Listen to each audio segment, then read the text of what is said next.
We're due for a frost any day now, but our tomatoes that we took cuttings from later this summer are still going full tilt. So we need to start bringing some in before they do get killed back. Now for those of you who live in southern Oklahoma, if you have tomato vines like this that still are blooming, go ahead and pick off those blossoms.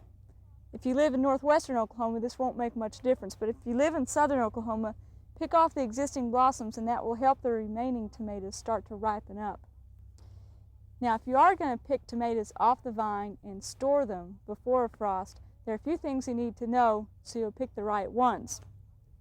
Obviously, tomatoes that have turned red like this can be picked now and stored. But you also want to pick ones like this that are what we call at the vine ripe stage. Sometimes in the store you hear of vine ripened tomatoes. But actually they're picked right at this stage when the blossom end is starting to turn color. Those can be picked and they'll ripen up in storage. The others that can be picked are ones that are at what we call the mature green stage. This tomato is a good example. It's a very glossy green. And that will ripen up in storage also. Ones that will not ripen in storage are ones that are still a dull color and a very, very hard green. If you try to store them, they'll probably rot in storage.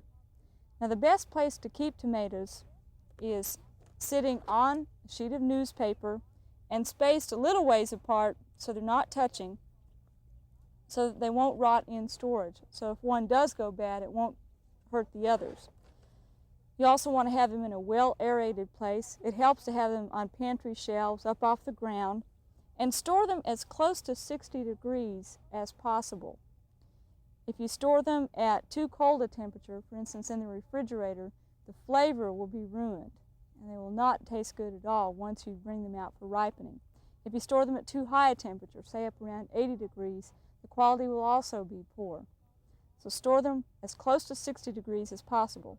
Now some of you like to wrap tomatoes in newspaper, and this is a fine method.